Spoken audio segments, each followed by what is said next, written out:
Hi, everybody. Welcome back to the Framing Chronicles. This podcast is dedicated to helping picture frame shop owners increase their profits and productivity. My name is Sheila McCumby. I'm a certified small business consultant. I've owned my own frame shops, run businesses, and today we're going to tackle a topic that might sound, well, a little bit harsh. So stick with me, take a deep breath. Today we're going to talk about the art of saying no. Now I know that's scary. That no, the word no is a really scary word for us framers. And framers, I've traveled all over the world. I've met thousands of framers. I've been in your shops.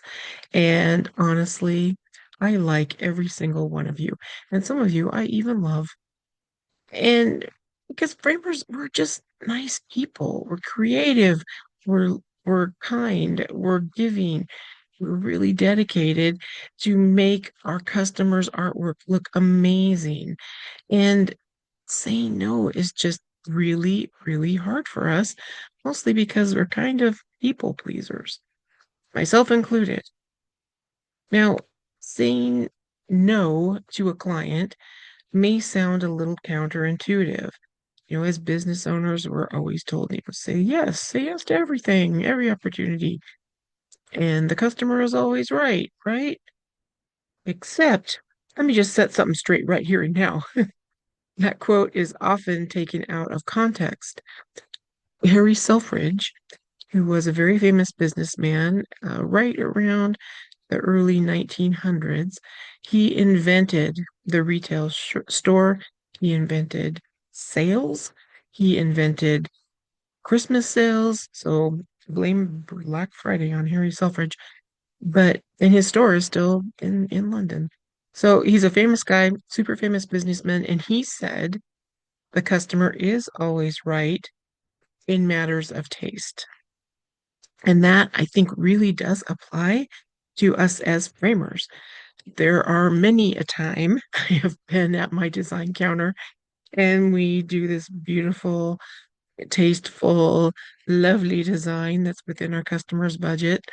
And then they go off and pick out some pink polka dot frame and one orange mat and a glitter purple fillet or whatever with it. Doesn't go at all. And you're like, yeah, do you live in a circus? I mean, there have been times I'm like, are we? And I'm not making fun of anybody who has color blindness, but are you colorblind? And really? But we kind of go, when somebody makes a crazy design choice, go ahead, yeah, we'll do it. But I know you've probably done this too, right? Where like if that design is really, really bad and awful, I don't put my shop sticker on the back because I'm like, I don't want anyone to know that I framed this horrible monstrosity circus frame, awful thing. So yeah, in matters of taste, whatever the customer wants, that's fine. If they're paying for it, it's going to go on their wall. I don't really care one way or the other. I only have to look at it for an hour or two and then wrap it up and give it to them and they can hang it on their wall. But as framers, and I see this come up a lot in different framers forums, social media, where the customer is not always right in the correct ways to mount artwork. How many times have I seen on different forums where the customer insisted that I dry mount this, and uh-oh, it's a big mistake. How do I fix this? Oh no. Now you got to buy them a replacement for their really ugly, crappy art. So, yeah, things about mounting, on the right glazing to use, how to hang the hanging hardware. Um, those things, we are the experts in that. And sometimes we need to be maybe a little bit more assertive. Um, when customers insist and want to go against our expert advice, sometimes the most productive and profitable and headache-saving thing you can do is to say in a firm, loving, and polite way, nope, not doing it.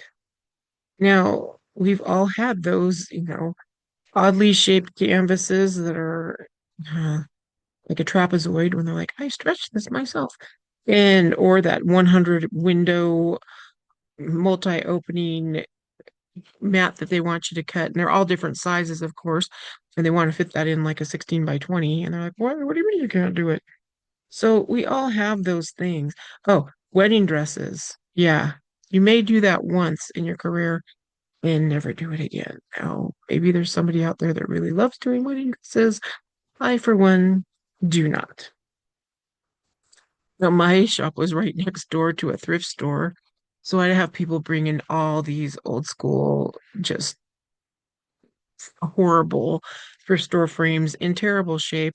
Or you have someone come in that's like, I broke this plastic ready-made frame I got at Kmart in 1981, and now I need to match it exactly. What do you mean you can't match it exactly? Like, why do you want to match this horrible monstrosity of a frame exactly? Well, because it's a triptych, and I have two more just like it in my den, and it matches my orange shag carpet beautifully. And you're just like, okay, Carol Brady, I'll get right on that. And you have other people that ask you things that are just like literally impossible. I want this between two pieces of glass, and I don't want any frame around it. And and don't use glue. And sometimes I feel like, remember the old Star Trek show? And they had Scotty on there, and he's like, Captain Kirk calls down, he wants him to go to warp 10, and all the dilithium crystals are all shattered. And he's like, I cannot defy the laws of physics and thermodynamics, Captain. It's my Scottish, accent. I know you probably thought little Jimmy Dugan from Star Trek was here, God rest his soul. Yeah, it's really bad. And really what's really bad is I'm like, 60% Scottish. So my Scottish ancestors are rolling in their graves at my terrible Scottish accent. But you know what I mean. Um, I am a nerd, and as far as I know, gravity defying frames just do not exist. Yeah, when they do, I will buy them all. Oh, and then this is true story. So you have the client who comes in, 10 minutes before closing on December 23rd, and they want this big oversized custom piece by tomorrow morning.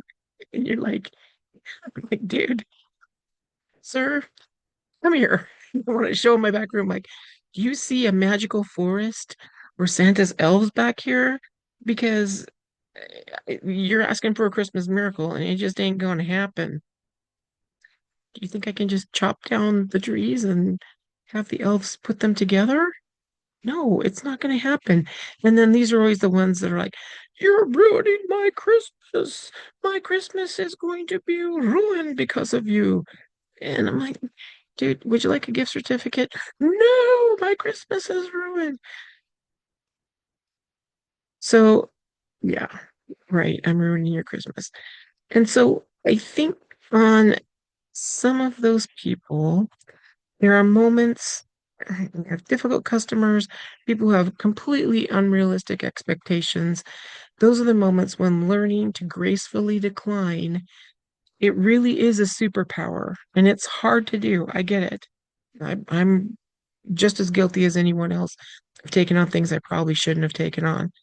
But learn how to do this, and it will save you a lot of headaches and money in the future. Now, so how do I decide, Sheila? How do I decide which jobs to take and which jobs to not take, and what should I say no to? So get a pen because this is a very scientific method that I have to teach you which things you should say no to. Write it down. It's what I call the is this gonna make me want to throw a power tool test? If the answer is a resounding yes, as in, yes, this job will absolutely make me want to hurl my DeWalt cordless drill across the shop and possibly start day drinking, then it's time to politely decline. Trust me, your sanity and your valuable tools will thank you. So let's break down the types of jobs that you're going to encounter in any frame shop into three categories. And they probably seem obvious, but let's do it anyway. Number one, the yes jobs. And then we have the maybe jobs. And then I can't curse on this platform, but we're going to have the heck no jobs. No, I'm not going to take them. So, first of all, of course, let's talk about the yes jobs. Now, these yes jobs, they are our bread and butter projects that you're generally good at. And these are the ones that also will align with your expertise as a framer. And most importantly, they're going to be the ones that are profitable, that you're going to make money on. So these are the jobs that don't make you want to hide in your back room and shed bitter tears and throw power tools. These jobs, they keep the lights on, they keep your team busy, keep you busy, and keeps everybody smiling. So fill your schedules with these. Now, let's be realistic. We have people bring in some weird stuff for us to frame, and the framers forum pages are full of them. But these maybe jobs are the ones where you're kind of like, intriguing. Maybe they're outside your usual wheelhouse, or they maybe are going to require a little bit of extra effort. And you might consider taking these on if you're feeling kind of adventurous. And a lot of times it's sort of a pride thing. It's like, oh, I think maybe I could do this. I don't know. I've seen it done a couple times. I have to ask some people how they did it, put some things out there on the framers pages and be like, anybody done this? And yeah, usually get some answers back and get some help to do it. So they're not impossible things, just maybe things you're not used to doing. Like I see a lot of people asking about, so for instance, stretching a needle point. Needle point's a little bit different than a cross stitch, and it takes a little bit more effort. People ask about it quite a lot. So if you haven't done one before, you've seen it done, you know it can be done. That may be something you want to add to your framing repertoire. So if there's some skills you want to learn and it seems doable and you know other framers have done it, and maybe you can talk to them and say, hey, how did you do this, my friend? What'd you price it out at? What things am I missing that maybe I need to add into this bid that I'm going to do for this job? Yeah, go ahead and take those. But just make sure that your client is willing to pay because you're going to take premium specialized attention for this job and the potential suffering that you're going to experience trying to do this for the first time. Just make sure the compensation truly justifies the added complexity and the stress. And then we have dun, dun, dun, the heck no jobs. Now, these are, glitter frame, the incredibly impractical, oddly shaped art frame canvas that defies all logic. And or the client, like I had Mr. Christmas there, Mr. Happy Happy Christmas guy, they want a rush job delivered yesterday. And, we have no reasonable budget for that too. So for these, you need to really practice very politely, very firmly, walk away and say no, thank you. Now, again, I have people on several framers forums and social media that try and fight me and insist that you should never turn away work. Well, let's be clear. Saying yes to these types of jobs, it doesn't just waste money, it wastes your time, it wastes your sanity. It's just not a good idea. So, and it usually is going to cost you money. You're going to be in the red in these jobs. So turn them down. So how do they lose you money? Well, let's go into that a little bit, take a little deeper dive, shall we? So number one, and this is a biggie, is direct material waste. So, you have that weird shaped canvas, or you may have to cut multiple mats for some frame pieces and to find that they don't fit right. And or you have one of those really demanding clients, they keep changing their mind after you've already invested in the materials. So customized, unique projects often lead to higher material waste. Let's say that again. Customized, unique projects often lead to higher material waste. So if you decide to take on, maybe that's a maybe job, make sure you account for higher material waste in that when you're pricing it out. Now, there have been times when I did not assert myself and took on some monstrosity of a job because I have no backbone. And or honestly, if I would have taken $20 out of my wallet and handed it to the customer and sent them to my competition, I would have lost less money.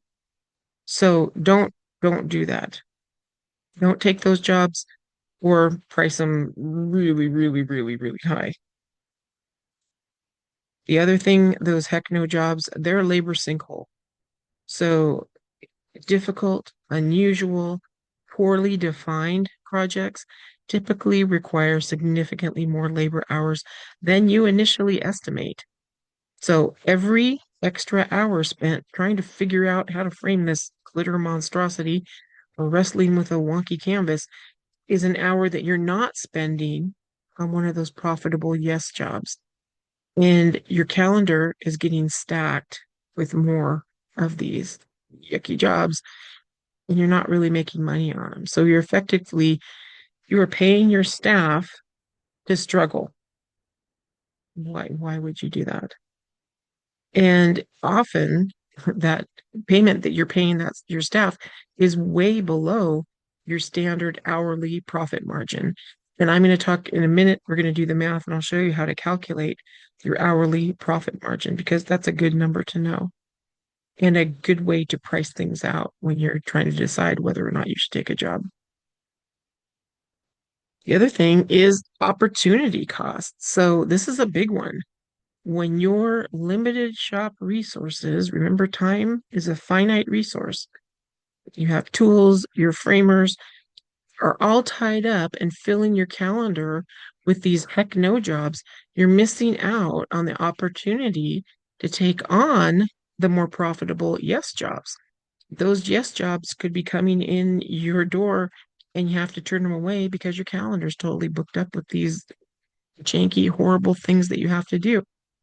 It's not just about the money that you lose on a bad job, but the money that you don't make from the good ones that you had to delay or turn away altogether.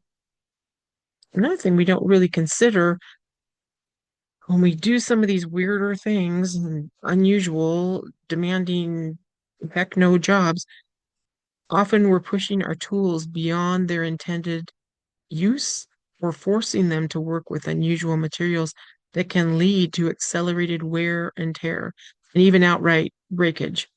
So replacing a major piece of equipment because of one glitter frame yucky monstrosity job can quickly wipe out any profit from dozens of good jobs subsequently. And then, of course, client dissatisfaction. Clients who request unreasonable or technically challenging jobs are often, they're the pickiest, they're the most entitled, and the hardest to satisfy and please. Now, they may demand multiple revisions.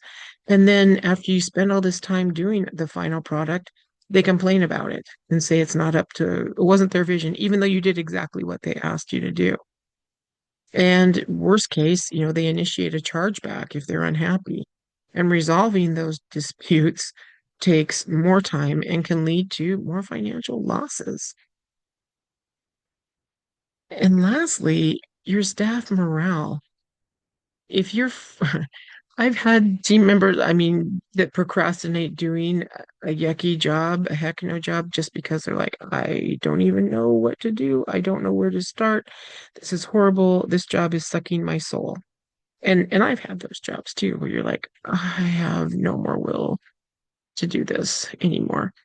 So consistently forcing your team to work on these frustrating, low profit jobs, it leads to burnout and decreased morale. And employees who are burned out and don't have good morale, they quit, they leave. So you'll have a higher employee turnover. So a happy, motivated team is a productive, profitable team. So avoid those heck no jobs. Don't do them. Now, those maybe and heck no jobs rarely pay enough to cover the stress, the hidden costs, the time, and the potential damage to your reputation or your enjoyment of doing your craft. So let's do the math. You naysayers, a couple of you out there, you know who you are. So let's say someone brings in some super hard, ridiculous piece and they want me to frame it. And I'm going to give them an original price. I price it out and say, okay, it's going to be $1,800. And they whine and cry and moan, "Oh, this is so expensive. This is a special thing for my wife's birthday and blah, blah, blah." Okay, I'll do it for 1,200 again because I have no backbone. So let's see how that pans out. So let's just say I have a 3 times markup in my shop. Now, let me be clear. I do not recommend only having a 3 times markup in your shop. It should usually be quite a bit higher than that, but this is just for simplicity's sake. So we're saying, so 3 times markup, that means my materials are costing me $400 for this monstrosity, horrible, yucky piece. Now I'm pretty much writing off my labor on that. I'm kind of giving them my labor for free. I priced it out originally at, 1,800, which would be 6 hours of labor at $100 an hour. But basically, I'm just giving him my labor at no charge there. And I know we all do this. You know it. You know who you are. But I still have my cost of my labor, my wholesale cost, if you will. So if I'm charging $100 an hour, my cost of labor, I still have to pay my employees to put together this piece. So that's going to be $33 an hour. So my wholesale cost for my labor at 6 hours is just under 200 bucks, 198. So if I add up my cost of materials and my cost of labor, this is where I get $598. So just about 600 bucks is what this job is costing me to put together. So at the end of the day, if I take that 1,200 was my retail price, and then minus my labor and materials, 598. My net profit is $602 at the end of the day. Now, if I take that 602, which is my net profit, and divide that by how many hours I had to work on that, that means that my net profit per hour is just over $100 an hour. Now, if you don't have any orders, if you're struggling to have any business at all, your calendar is wide open, that might not be a bad day. Hey, it's going to pay my electric bill for a couple of months, or it's going to pay my team for, part-time for the week or whatever. So, okay, we're good. And even if, let's say we would have caved, or we talked the customer into doing the 1,800, so that's $600 more. So, you could have made about 1,200 bucks on this piece. We could have gone a little bit higher on it. But let's look at the normal yes jobs. So let's say I have 6 pieces due that day of my yes pieces. Now my average sale in my shop was right around between 450, 500 bucks a piece. Some were way higher than that, some were a little lower than that, but on average around 500 bucks. So I'm going to make retail on these 6 pieces $3,000. So my materials cost, of course, is going to be a little bit higher, just under $1,000. My labor wholesale cost is the same, but I've counted my labor. They're paying the retail part of my labor for these particular jobs.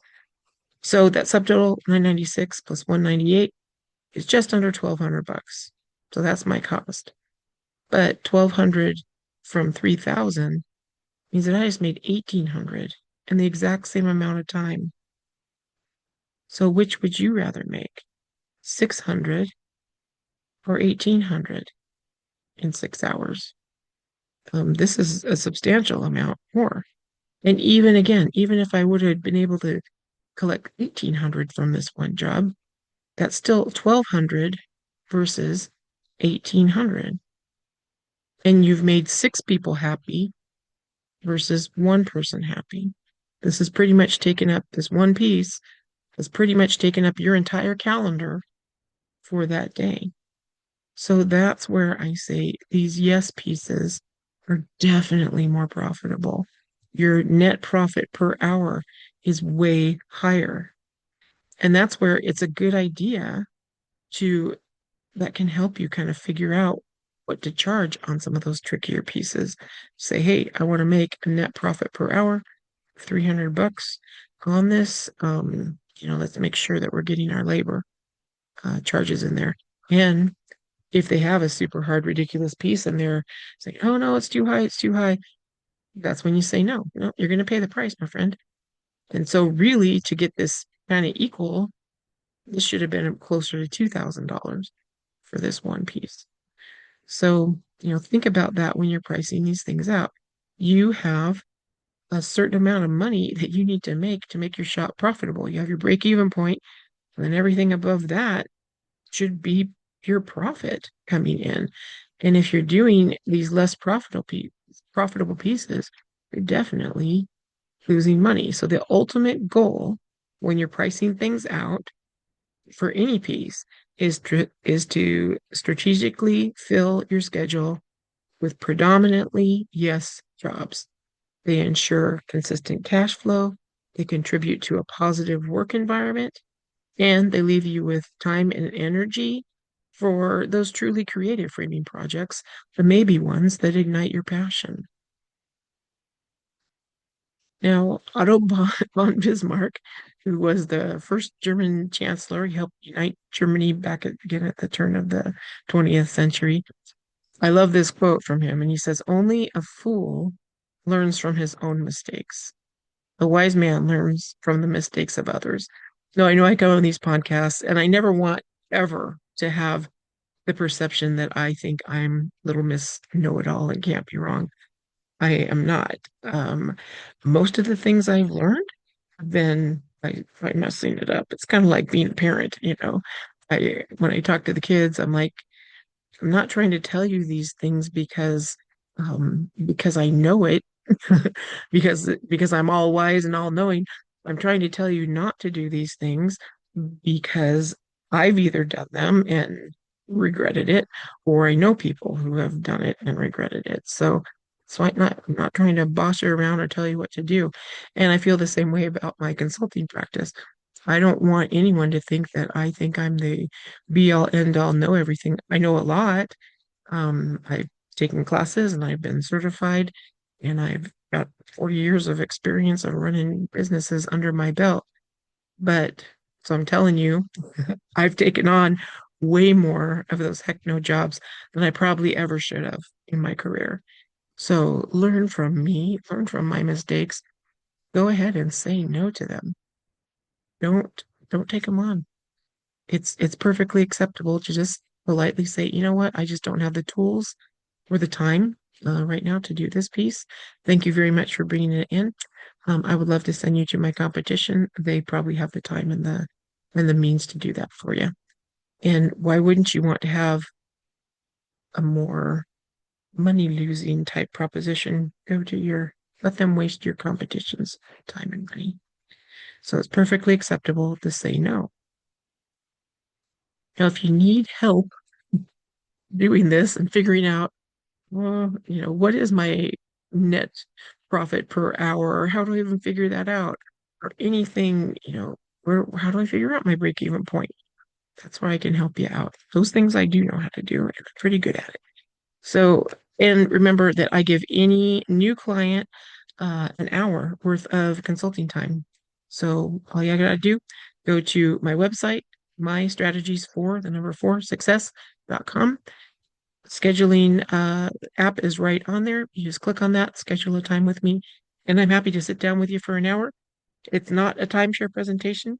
I don't force you to sign up with anything or use my services ongoing, but I really enjoy helping framers maybe get out of a rut or learn how to avoid some of the mistakes that I made for sure.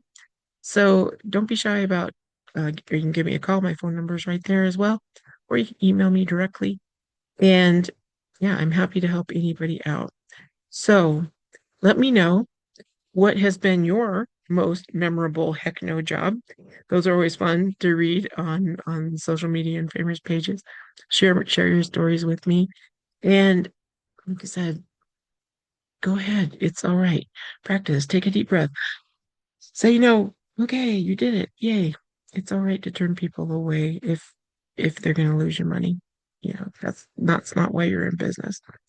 So thank you so much for tuning in. I hope you have a wonderful week and contact me if you have any questions. Mind your business, and we will talk again soon.